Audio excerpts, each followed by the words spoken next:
আসসালামু আলাইকুম সুপ্রিয় দর্শক মণ্ডলী, আশা করছি সকলে ভালো আছেন। আজকে আমরা একজন সফল খামারির সাথে কথা বলবো, যিনি মহিলা মানুষ হয়ে উনি বাংলাদেশের জন্য এবং নিজের সংসারের জন্য অনেক বেশি কন্ট্রিবিউট করছেন এবং খামার তৈরি করছেন। চলুন দর্শক, তার সম্পর্কে জানা যাক এবং তার খামার সম্পর্কে বিস্তারিত জানা যাক। আসসালামু আলাইকুম। ওয়ালাইকুম আসসালাম। কাকি কেমন আছেন? আলহামদুলিল্লাহ ভালো। আপনাদের এখানে মোটামুটি এখন কতগুলো হাঁস রয়েছে? এখন 150 হাঁস আছে। 150 হাঁস সবগুলোই হাসি তো? না, এর মধ্যে হাঁসাও আছে কতগুলো। হাঁসাও রয়েছে। হাঁসা কতগুলো রয়েছে? হাঁসা আর 12টা রয়েছে, 12-13টা। 12টা হাঁসা রয়েছে। আর বাকি সবগুলা হচ্ছে মোটামুটি 140টার মতো হাসি রয়েছে। হ্যাঁ, এই হাঁসগুলো কি ডিম দিচ্ছে? এখন বর্তমান ডিমে আসতেছে। ডিম আসতেছে। কতগুলো ডিম দিছে আজকে? আজকে কতগুলো ডিম দিয়েছে? আজকে শুধু কেবল ডিমত আসছে তো। ডিমত নতুন করে আসতেছে। হ্যাঁ। এই হাঁসের বয়স কত হচ্ছে? কতদিন বয়স হচ্ছে? 1 বছর হয়ে গেছে। 1 বছর। এর আগে কি ডিমে আসছিল? হ্যাঁ, আসছিল। এর আগেও ডিম দিয়েছে? হ্যাঁ। কতগুলা করে ডিম দিচ্ছিল? এই 190। 190। তার মানে 120। আপনারা কতদিন হলে হাঁস পালন করেন? এই বছর 4 হচ্ছে, 4 বছর, 4-5 বছর।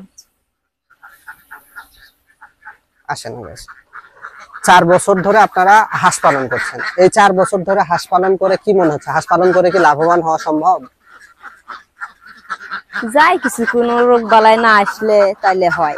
তাহলে 4 বছর কিন্তু অনেক সময়। এই 4 বছর ধরে আপনারা যে হাঁস পালন করছেন, আপনার কি মনে হয় আপনারা লাভবান হচ্ছেন? লাভ হয়? লাভ হয় কিছুটা, মানে একটা সংসার চলে। সংসার চলে। আপনার সংসারে কতগুলো লোক রয়েছেন? আমরা 5 জন লোক আছি। 5 জন মানুষ। তাহলে 5 জনের যে একটা সংসার, এই সংসার মোটামুটি এই হাঁসের খামারের উপরই ডিপেন্ড। হ্যাঁ। তাহলে আপনারা এই হাঁস থেকে মোটামুটি ভালো আয় করেন। এগুলো কি ছোট হাঁস থেকে হাঁস পালন করছেন? হ্যাঁ, ছোট থেকেই করছি। ছোট থেকে। কয়দিন বয়সী বাচ্চা কিনেছিলেন? 1 দিন। 1 দিন বয়সী সে বাচ্চা, তারপরে নার্সিং করে বড় করে এখন মোটামুটি 1 বছর বয়স হয়ে গেছে। ছোটতে আপনারা কি খাওয়াইতেন 1 দিন বয়সী বাচ্চাকে? ফিট খাওয়াইছি। ফিট খাওয়াইছেন। শুরুতে আপনার কতগুলো বাচ্চা কিনেছিলেন? শুরুতে প্রথমবার আমি 100 বাচ্চা রাখছি, তারপরে এবার 200 রাখছি, তারপরে এবার 500 রাখছি, এইভাবেই। এবার যে এই যে 150 হাঁস রয়েছে, এগুলা ছোট হাঁস কতগুলো কিনেছিলেন?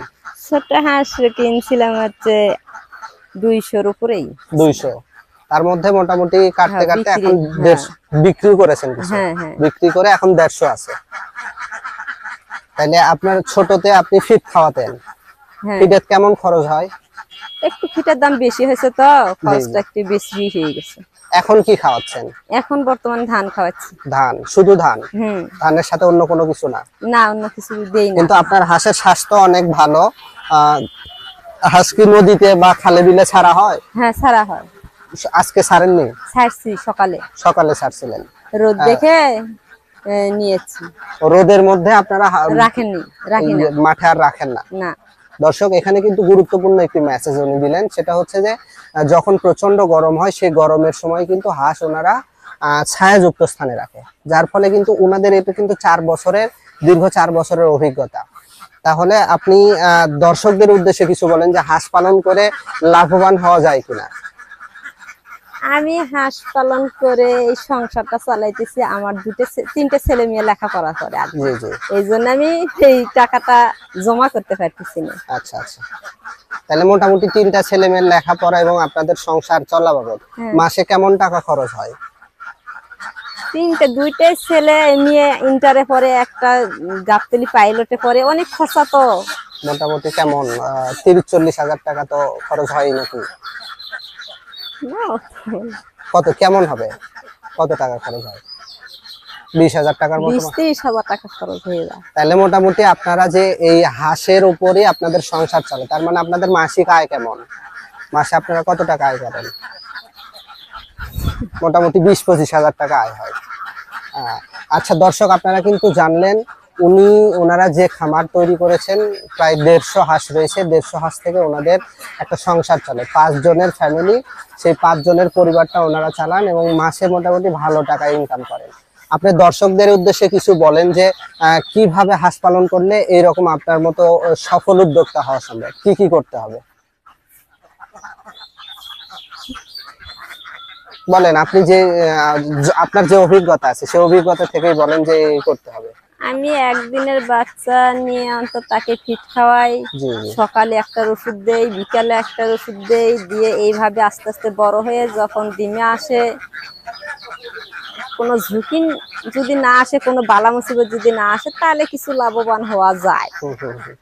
তার মানে হাঁস পালনের জন্য অভিজ্ঞতার প্রয়োজন আছে, হ্যাঁ, মানে জানতে হবে হাঁসের রোগ যখন যে সম্পর্কে জানতে হবে। অসুখ দেখা দেয় তখন সেই অসুখেরই ডাক্তারের সাথে পরামর্শ করে ওষুধ নিয়ে আসি। আচ্ছা আচ্ছা, খুবই ভালো। আপনারা কি ভ্যাকসিন দেন হাঁসে? আমি দেই নাই, তবে কলেরা, তারপরে ডাকলে। রানীক্ষেত, এগুলো রোগ যখন দেখা দেয় তখন ওষুধ নিয়ে আসি। আচ্ছা আচ্ছা, এটা খুবই ভালো। আচ্ছা আন্টি, আপনার সাথে কথা বলে সত্যি খুবই ভালো লাগলো, দর্শকরাও হয়তো ভালো কিছু তথ্য পেল। ধন্যবাদ আপনাকে, আসসালামু আলাইকুম। ওয়ালাইকুম সালাম।